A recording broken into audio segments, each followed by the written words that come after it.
అరవింద్ కేజ్రీవాల్, ఆప్ అధినేత, ఢిల్లీ సీఎం. వీటికి మరో ట్యాగ్ తగిలించింది ఈడీ. అదే ఢిల్లీ లిక్కర్ స్కామ్లో నిందితుడు అని. అలాంటి కేజ్రీవాల్ ఇప్పుడు తీహాడ్ నుంచి విముక్తి పొందారు. ఎస్, తాత్కాలికమే, కానీ చాలా కీలక సమయంలో బయటకు వచ్చారు కేజ్రీవాల్. ఇన్నాళ్ళు అంటే సరిగ్గా 50 రోజుల పాటు జైల్లో ఉన్నారు కేజ్రీవాల్.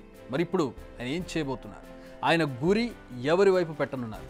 మళ్ళీ ఆయన జైల్లోకి వెళ్లే లోపు జరిగే పరిణామాలేంటి? సుప్రీంకోర్టు సంచలన తీర్పిచ్చింది. మామూలుగా ఎన్ఫోర్స్మెంట్ డైరెక్టరేట్ కేసుల్లో బెయిల్ దొరకడం అనేది అసాధ్యం. కానీ కేజ్రీవాల్ కేసును స్పెషల్గా తీసుకుని మరీ బెయిల్ ఇచ్చింది అత్యున్నత న్యాయస్థానం. జూన్ 1 వరకు మధ్యంతర బెయిల్ ఇచ్చింది. దీంతో తీహాడ్ నుంచి రిలీజ్ అయ్యారు కేజ్రీవాల్. జైలుకు వెళ్లడానికి ముందే బీజేపీపై కత్తులు నూరారు కేజ్రీవాల్. తనపై తప్పుడు కేసు నమోదు చేసి జైలుకు పంపారన్న కోపం పీక్స్లో ఉంది ఆయనకు. అలాంటి కేజ్రీవాల్కు మళ్లీ బయటకు వచ్చి ఎన్నికల ప్రచారంలో పాల్గొనే ఛాన్స్ వచ్చింది. దీంతో ఇప్పుడు దేశ రాజకీయాల్లో మరింత స్పైస్ యాడ్ కానుంది. ముందుగా రాబోయే ఎన్నికల్లో కేజ్రీవాల్ ఎఫెక్ట్ ఏ మేరకు ఉంటుందో చూద్దాం. మామూలుగా కేజ్రీవాల్ ఎఫెక్ట్ ఉన్న రాష్ట్రాల లిస్టులో ఫస్ట్ ప్లేస్లో ఉండేది ఢిల్లీ. ఆ తర్వాత పంజాబ్, హర్యానా, ఇక రాజస్థాన్, గోవాలో ఉన్న చాలా తక్కువ అని చెప్పాలి.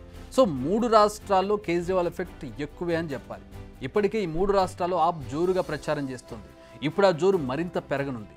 ఢిల్లీలో కాంగ్రెస్తో ఆమ్ ఆద్మీ పార్టీ పొత్తు పెట్టుకుంది.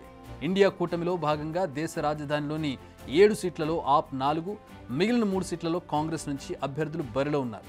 ప్రస్తుతం ఆయన రాజధానిపై ఫుల్ ఫోకస్ పెట్టనున్నారు. నెక్స్ట్ పంజాబ్, ఇక్కడ 13 లోక్సభ సీట్లున్నాయి. ఇక హర్యానాలో ప్రస్తుతం బీజేపీ అధికారంలో ఉంది. బట్ ఇప్పుడు కేజ్రీవాల్ ఎంట్రీతో ప్రచార స్టైల్ మారనుంది. అసలు కేజ్రీవాల్కు బెయిల్ వచ్చిన టైమింగ్ హైలైట్ అని చెప్పాలి. ఎందుకంటే ఆప్కు చివరి 3 దశల పోలింగ్ చాలా ముఖ్యం. మే 20, 25, జూన్ 1 వీటి పోలింగ్ ఉంది. ఢిల్లీ, హర్యానాలో 6వ దశలో మే 25న, ఆ తర్వాత పంజాబ్లో జూన్ 1న పోలింగ్ జరగనుంది. జూన్ 2న ఆయన తిరిగి తీహాడ్కు వెళ్లనున్నారు. సో పర్ఫెక్ట్ టైంలో బెయిల్ వచ్చింది కేజ్రీవాల్కు. కేజ్రీవాల్ ఇక స్టేజ్ ఎక్కినా, రోడ్ షో నిర్వహించినా దాని ఇంపాక్ట్ అంతా ఇంత ఉండదు. ఇకపై అటు మోడీని, ఇటు బీజేపీని చీల్చి చెండాడడం ఖాయంగా కనిపిస్తోంది. ఇప్పటికే ఆయన ఈ పనిని మొదలు పెట్టారు కూడా. टॉप के नेता इन्होंने जेल भेज दिया. उन्होंने सोचा कि पार्टी खत्म हो जाएगी, लेकिन ये पार्टी नहीं है, ये एक सोच है. जितना ये खत्म करना चाहते हैं उतना ये बढ़ती जाती है, उतना ये बढ़ती जाती है. ये क्रश करना चाहते हैं प्रधानमंत्री जी आम आदमी पार्टी को. जो लोग मोदी जी से मिलने जाते हैं, वो कई लोग हमें भी जानते हैं, वो बाहर आके हमें बताते हैं कि आपके बारे में सबसे पहले मोदी जी से जो भी मिलने जाता है, सबसे पहले वो केजरीवाल की और आम आदमी पार्टी की 10 से 15 मिनट बात करते हैं. उनको कहते हैं कि आने वाले समय के अंदर आम आदमी पार्टी ही देश को भविष्य देने वाली है. प्रधानमंत्री जी कह रहे हैं मैं भ्रष्टाचार से लड़ रहा हूं. देश के सबसे बड़े चोर, उचक्के और डकैतों को उन्होंने अपनी पार्टी में शामिल कर लिया. जिन लोगों को 10 दिन पहले मोदी जी कहते थे 70,000 करोड़ का इसने घोटाला कर दिया, थोड़े दिन के बाद उसी आदमी को अपनी पार्टी में शामिल करके किसी को डिप्टी सीएम बना देते हैं, किसी को मंत्री बना देते हैं और उनके सारे ईडी और सीबीआई के मामले खत्म कर देते हैं. మరి ఈ పరిణామాలను ఎదుర్కొనేందుకు బీజేపీ ప్రిపేర్డ్గా లేదా అంటే ఉందనే చెప్పాలి. ఎందుకంటే జైలు నుంచి కేజ్రీవాల్ బయటకు వస్తే ఆయనే సెంటర్ ఆఫ్ అట్రాక్షన్ అవుతారని బీజేపీకి కూడా తెలుసు. ఇప్పుడు బీజేపీకి ఒక్కటే చాయిస్ ఉంది. అది కేజ్రీవాల్ ఎదుర్కొంటున్న అవినీతి ఆరోపణలను బలంగా ప్రజల్లోకి తీసుకెళ్లడం.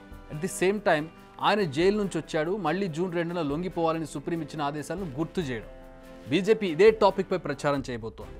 బట్ బీజేపీ ఈ స్ట్రాటజీని కేజ్రీవాల్ ఈజీగా ఓవర్కమ్ చేస్తారనిపిస్తుంది. ఎందుకంటే ఆయన ఓ మంచి వక్త.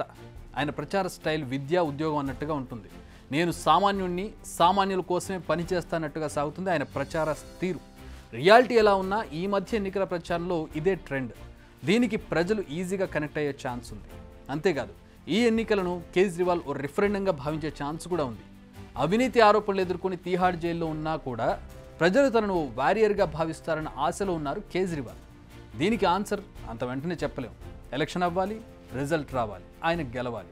సో ఒకవేళ గెలిస్తే నిజంగానే ప్రజలు ఆయన ఒక వీరుడిగా, వారియర్గా భావించారని ఆయన చెప్పే మాటలు నిజం అవ్వచ్చు. ఓడిపోతే మాత్రం ఫలితం వేరేగా ఉంటుంది. అది జూన్ 4న తేలుతుంది. సో ఈరోజు అవుట్లుక్లో ఫైనల్గా నేను చెప్పేది ఏంటంటే, జేజేలు, జిందాబాద్లు కొట్టే సమయం ముగిసిపోయింది. మా నాయకుడు చెప్పిందే వేదమనే ధోరణిని ఇక వీడండి. స్వార్థపు రాజకీయ రథాన్ని లాగడం ఆపండి. వచ్చింది పాలించడానికా, పరిస్థితులు మార్చడానికా అని కాస్త ఆలోచించండి.